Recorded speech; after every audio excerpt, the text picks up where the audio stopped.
It's 2017, and after 10 years of working in investment banking and going to business school, I'm now leading the enterprise sales team for a tech startup in New York City. And that's when I found out I was pregnant. I was absolutely thrilled. I wanted to be a mom my entire life. And my company offered great medical benefits and a good paid parental leave policy. So all things considered, I felt incredibly privileged and excited for this next chapter. Unfortunately, and little did I know at the time, my parental leave was about to be an incredibly disruptive force on my career and professional identity. Fast forward to my return to work after parental leave, I returned to an absolute nightmare situation. In my absence, my direct reports weren't managed well. Key deliverables slipped through the cracks and we missed our goals. And a direct report even quit as a result of her negative experience while I was on leave. Further, leadership was making assumptions about my career aspirations. Things like, she probably won't want to travel, or adding this to her plate would be too much right now. I missed out on high-impact projects, all because I was struggling to get my feet back underneath myself after being out on parental leave.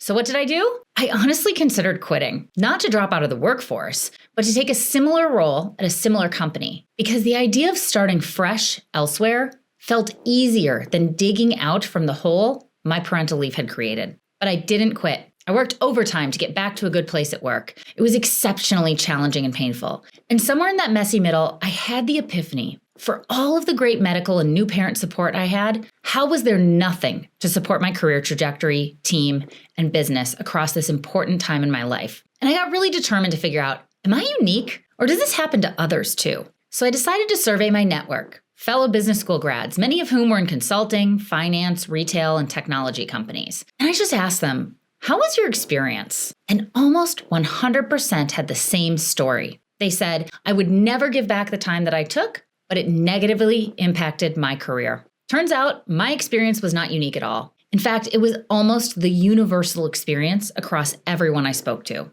And this is why Parentaly was born. After becoming a parent, I was more ambitious than ever. And I knew there was a way to fix the avoidable outcomes I and many others faced in their careers by putting intentional support in place. So I got to work and built a program to tackle these specific work challenges. We tested and tested and tested, tried various iterations to create the right formula of support. A program that not only supported the employees going on leave, but also helped businesses minimize the disruption the rest of the team feels when an employee goes on leave. And it worked. Fast forward to 2023, and we've built a new category for career-focused parental leave support. We're now supporting thousands of employees and managers, including some from massive companies like Zoom, PwC, and Hershey, as well as smaller, fast-growing companies. And that's my story. I feel incredibly fortunate to get to spend every day focused on how to make life better for working parents everywhere, and that I now have a phenomenal team alongside me on this journey to supercharge our growth. And to think it all started because I saw firsthand that parental leave should be a positive inflection point, if only someone could help companies get it right.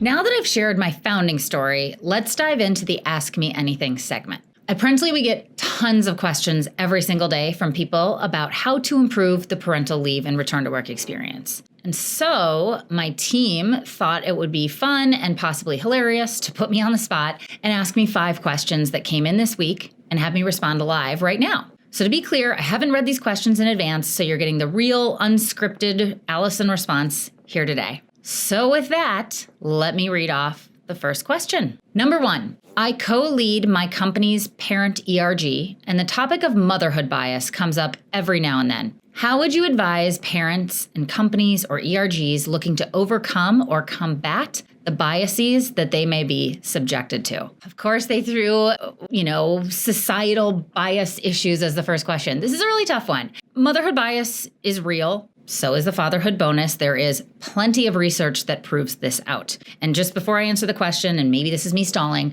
I think it's worth it to define what this means. So what this means is that you take 2 people that are virtually identical on paper, right? They have a child. One is a woman, one is a man. The woman ends up making less money over time versus the man, simply because of societal's bias that her number one priority now is her child, and therefore she will not work as hard. His priority is now his child, and so he will work even harder to provide for that child. So the exact same thing happens to people who have look the same on paper. And because of our gender bias or motherhood, fatherhood perceptions, expectations, they get treated differently. And therefore, the mother is penalized and the father actually receives more money over time. So that is what this is in reference to. This comes up all the time. What can people and companies do? If I had the answer to that, I would be extraordinarily wealthy. This is a big problem. So in all seriousness, I think my recommendation is you've got to start somewhere. And the first thing that I think every single company should be doing is they should be doing manager training for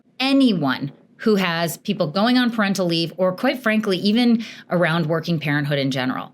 If you are a manager at an organization, you should understand what the motherhood bias is, because so much of how we begin to counteract the motherhood bias, fight against it, is simply being aware of its existence, so that we as society, as humans, as managers, as coworkers, we can catch ourselves when we feel ourselves making assumptions about someone and what their work will be like or not be like because they have these other people in their family, i.e. children. The beginning of this is recognizing that bias. And so that's the number one thing. Of course, I believe that every company should provide manager training, especially to managers who have people going out on parental leave. But that's the first step. And I think, unfortunately, too many people just don't even know about this bias. And so they aren't able to even counteract this because they are unaware of its existence. And then, of course, there are other ways for companies in terms of standardizing performance reviews, making sure that people who go on parental leave do not get hit for their promotion pathing, performance reviews, things like that. But I think a lot of this begins with really recognizing that this exists. Okay. Question number 2. I've never taken more than 2 weeks of vacation, so as excited as I am that my company offers 6 months of leave, I'm nervous about how it might impact my work, especially in such a competitive job market. Any advice on how I can maintain my professional relevance and skills during this extended parental leave? Okay. So my initial reaction is, this is interesting that the question is, what can I do to maintain my professional relevance and skills while I'm on parental leave? I don't think you should have to. And what I mean by that is 6 months of leave is both a very long time and nothing at all. It's a very long time in terms of what you are potentially missing at work, right? Like things will change. You will come back to an environment where everything feels and looks differently, most likely. But it's nothing in the scope of your life. I think even asking, what do I need to do to continue to be relevant? I think that's the wrong question. I think a better question is, what can my team and manager and company do to help me come back and be successful? You're not going to be irrelevant by stepping out for 6 months. So I'm a little bit triggered by the question of professional relevance. I think it's more, yes, this will be difficult to come back to work. 6 months is a long time to be gone from work and from your projects, but it's not about your relevance. It's about getting back, understanding what your new world looks like, having a really clear plan, aligning with your manager on what you need to do, and really staying in tune with where the organization has shifted and what brings you joy, what will get you excited to go to work after 6 months. You're not going to become irrelevant. So don't ask that question. And I mean that in the nicest possible way. Don't worry about it. Go out on leave. Focus on how to have a really strong re-onboarding, because it's not about you. It's about the systems in place to help you re-onboard. Question number 3. I am 24 weeks pregnant with my second, and I just accepted a new job. I'm really excited to start, but I'm feeling unsure about how and when to tell my new manager that I'm pregnant. If you have any advice or resources for parents making a career change mid-pregnancy, I would be so grateful. Yeah, I think, first of all, good for you. I think a lot of people really do want to make a change while they're pregnant, and they don't because they are scared, they're worried. It is definitely more challenging for all of the obvious reasons to start a new job as you are trying to ramp up and ramp out at the exact same time. So good for you. You obviously made a choice that was very in line with your career ambitions, and just want to give you kudos for that. In terms of my advice, I think it's really all about planning. You're trying to do a lot in a very short window of time, and you can actually get a lot done in the 10 to 16 weeks that you have at your new job before you go on leave. And so what I would do right away, it sounds like you haven't disclosed to your manager. I think you should. Now, of course, it's a personal decision, but I do think at this point, and given the short time frame and the fact that you're new, The most powerful thing you can do is say, hey, I've got approximately 14 weeks. How do we get the most out of this? And my personal opinion as an outsider, of course, this depends on your industry, your function, the size of your company, et cetera, et cetera. What I would focus on is be really clear on how long it's going to take you to ramp, be really clear on your goals, and set really concrete deliverables and goals, quite frankly, milestones for what you want to hit before you go out. Make them realistic, but start delivering, right? Like you want to feel ramped, like you're delivering, you're achieving things. And this is a little bit of a vote for, or like a +1 in the column of what can actually be good about starting a job while you're pregnant. You know, you don't have, it's almost like a nice opportunity to come in and achieve certain things without the pressure of like, yeah, all right, let's cut this part out because I don't like that. Question number 4. I returned to work a few weeks ago and it's been a lot harder than I thought. Almost like the team forgot that I just got back. I wish I did a better job setting expectations because the way things are going is not working for me. Do you have any suggestions on how to approach this without seeming like I'm unable to keep up? Yeah, I think here's another thing where I always feel bad when people say I return to work and I'm what I can hear from this question is lack of confidence and feeling like it's your fault. And, you know, I'm feeling bad about myself. And the reality is it is the manager's responsibility to support returning to work parents. Think about when a new hire comes in. If they don't understand what's going on in week 2, no one's ever like, oh, they're just not smart or they just can't cut it. No, of course not. It's, yeah, they're brand new. They're figuring things out. This is equally as true for a returning to work parent. The company looks different. Things are very different. And you need a proper re-onboarding. And so it is not on you. If you return to work, you feel overwhelmed, you're not being given this re-onboarding experience. And yeah, okay, sure, you could have done a better job setting expectations, but really, like, that isn't how it should work. How it should work is that the manager should be setting the expectations with you. They should understand that you need a re-onboarding, that you need some time before you begin to execute.